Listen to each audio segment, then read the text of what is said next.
All right, get this. Donald Trump and Speaker of the House Mike Johnson just took a massive loss in the Republican-controlled House of Representatives, meaning members of their own party are jumping ship on core policy goals only about 8 months ahead of a midterms that are looking to be brutal for the Republican Party. So multiple Republicans in the House realize that they need to limit Donald Trump's insane moves so they can protect themselves and even have a fighting chance come November. They realize Trump has failed when it comes to foreign policy.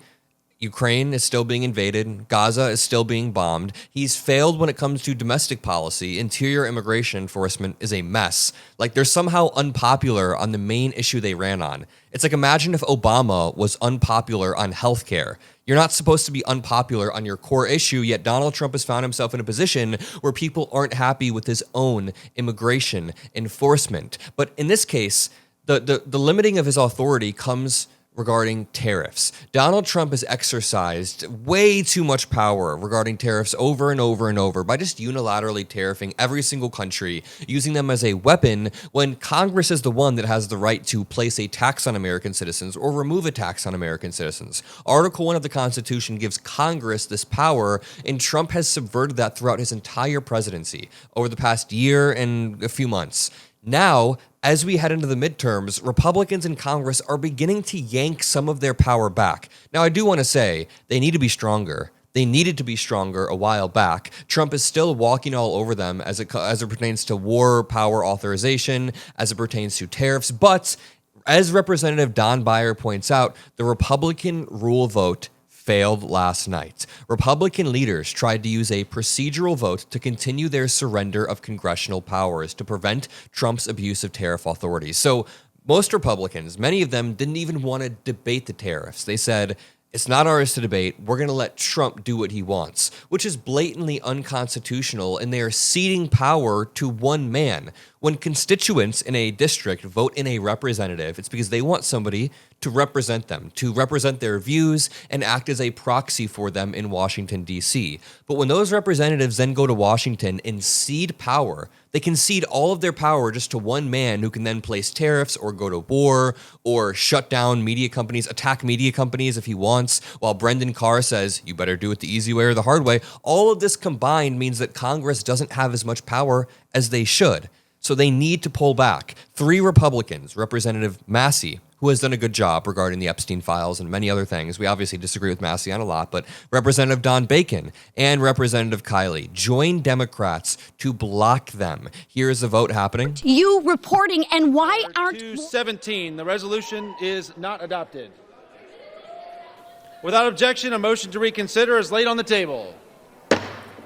Republicans lost 217 to 214 because multiple Republicans switched over, and it's because the economic effects of tariffs on the ground are going to cause a massive blue wave come the midterms. I want to show you this report coming from an economic institution. They essentially are saying that tariffs have cost each American family $1,000 over Trump's first year, and that is going to increase to $1,300 during Trump's second year.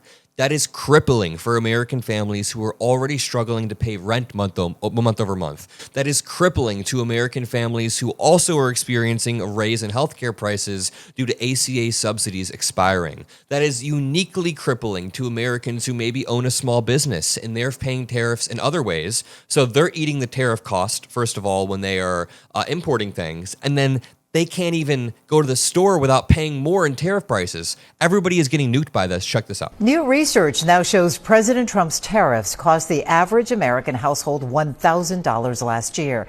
That is according to the Nonpartisan Tax Foundation. The cost is set to go even higher this year to $1,300 per household if the existing tariffs stay in place. According to the research think tank, the federal government collected $264 billion in total tariff revenue in 2025, but that's far short of the trillions regularly touted by the White House. I want to make a unique point on this. So we've collected $264 billion, which is nothing in the grand scheme of our budget. And if you think about it, that is coming from American consumers. That's coming from people who are going to the grocery store and they see a rise in prices. They pay $1,000 more per year. But when Trump goes out to tout this economic policy, he claims he's brought in $18 trillion for large corporations to then succeed. So just think about this. Trump is admitting that he is prioritizing large corporations at the expense of the average American. Now, when the numbers actually play out, we didn't actually bring in $18 trillion. So we're not actually helping any large corporations. We are essentially just hurting the average consumer in America.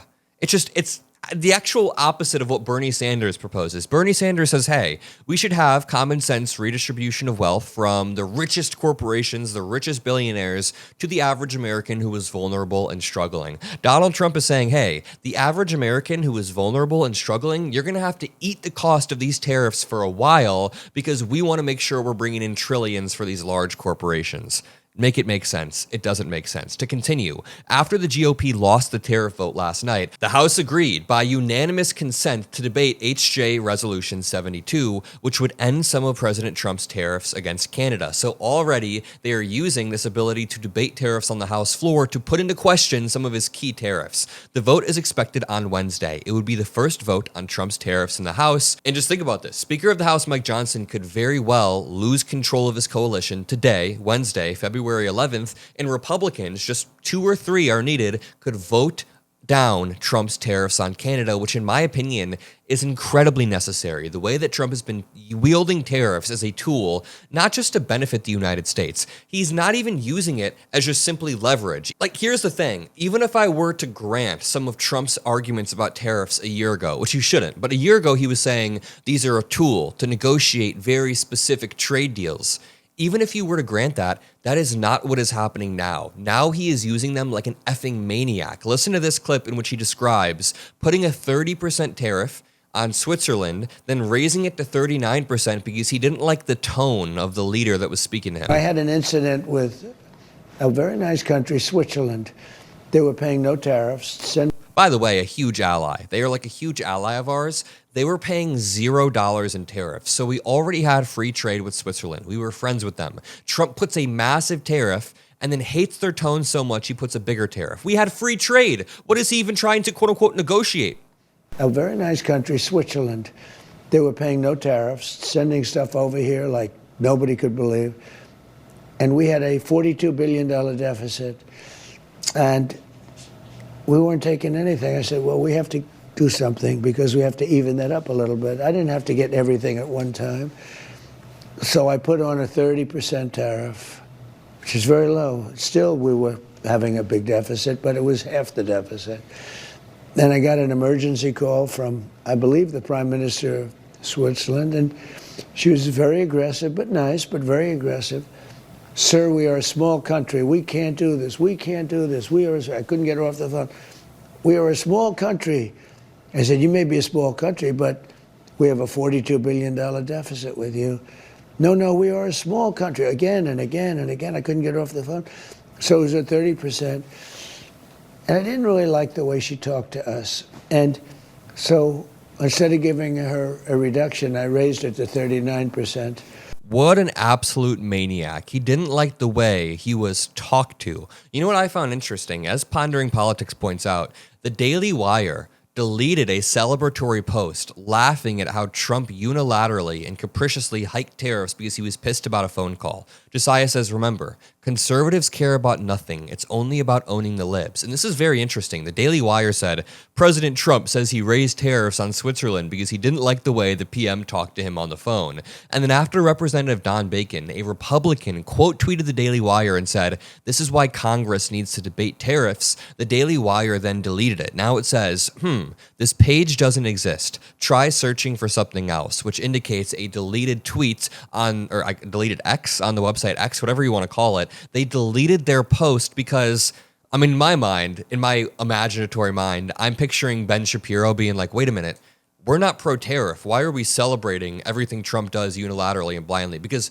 to be fair, Ben Shapiro is one of the people that has been outspoken against tariffs, and he's a big player at the Daily Wire. But who knows what actually happened or why they deleted that. Trump is just an absolute lunatic that needs to have his tariff authority limited.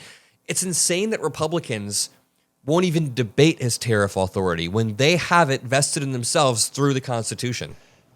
And then I got inundated by people from Switzerland, and I figured, you know what, we'll do something that's a little bit more palatable, at least now. But I realized that all these, Switzerland you think of as, ultra chic, ultra perfect, everything. They're not. They're only that way because we allow them to.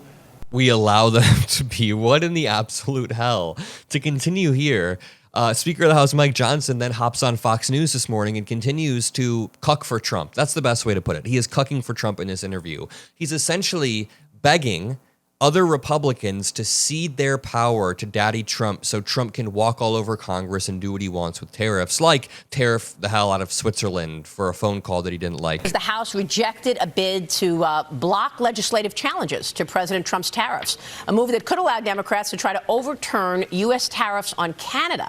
Lawmakers voted 217 to 214 to derail the plan to bar tariff challenges through July 31.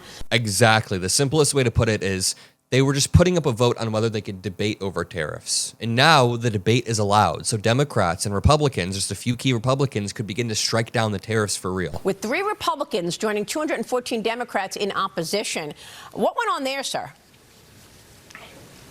Well, this is life with a razor-thin majority, as we have, and sometimes this happens. We had Sucks to suck, buddy. 3 defections, 3 Republicans out of 218 that decided to vote with the Democrats last night. I think it's a big mistake. I don't think we need to go down the road of trying to limit the president's power while he is in the midst of negotiating America First trade agreements with nations around the world. I was so encouraged to hear in the earlier segment a bit ago. You had Jameson Greer on talking about just in the last 10 days all the extraordinary new trade agreements we've done. He's inversing reality in such a way where he says they'd be limiting Trump's power when in fact Trump is right now limiting Congress's constitutional power to control taxes on American people. Already this morning, the Speaker of the House, Mike Johnson, has said, number one, 6 Democratic members of Congress should be indicted for simply speaking, talking about Mark Kelly, Alyssa Slotkin, and the other people who made the video saying you don't have to follow illegal orders. Number 2, Democrats are stealing elections everywhere, said Speaker of the House Mike Johnson, which is just false. Why is the Speaker of the House lying like this? 3, he said Congress should completely surrender their tariff authority to Trump. And David Byer makes a really interesting point. He says, it's interesting how we used to negotiate free trade agreements, right? That used to be the goal of diplomacy or talking to another country like Switzerland. You want a free trade agreement. You want a mutually beneficial deal in which they are able to get some free trade. You're able to get some trade for free, and then you guys work together. But now we're just dropping the word free and we call them trade agreements because we're sort of implicitly conceding that there are going to be tariffs, there are going to be limitations, and we are going to be more protectionist, so to speak. But then he says they're dropping the free in front of a lot of things these days. Free trade has turned to trade. Free press is now just the press. Freedom of speech is no longer freedom of speech, it's just speech. The free market, no longer a free market. Free country, we just call it country. Very interesting point to be had here. Representative Don Bacon, a Republican who has been not afraid to challenge Trump on certain key issues, said, I don't like putting important work of the House on pause, but Congress needs to be able to debate on tariffs. Tariffs have been a net negative for the economy and are a significant tax that American consumers, manufacturers, and farmers are paying. This is a Republican who is saying this, then he appeals to the Constitution. Article 1 of the Constitution places authority over taxes and tariffs with Congress for a reason, but for too long, we have handed that authority to the executive branch. It's time for Congress to reclaim that authority. I also oppose using the rules to legislate. I want the debate and the right to vote on tariffs, which is very natural and very normal. Again, we are 8 months ahead of a midterms that Republicans are becoming increasingly desperate to win. And in order to do that, they are trying to rig it through gerrymandering, through the SAVE Act. They don't want to change their policy. They're actually doubling down on the dog shit policy that got them to this unpopular position because they are trying to rig the midterms. We are going to fight back against that every single day. We're going to fight back against the lies with the truth. If you appreciate that, drop a like, subscribe. I love you all. Peace out.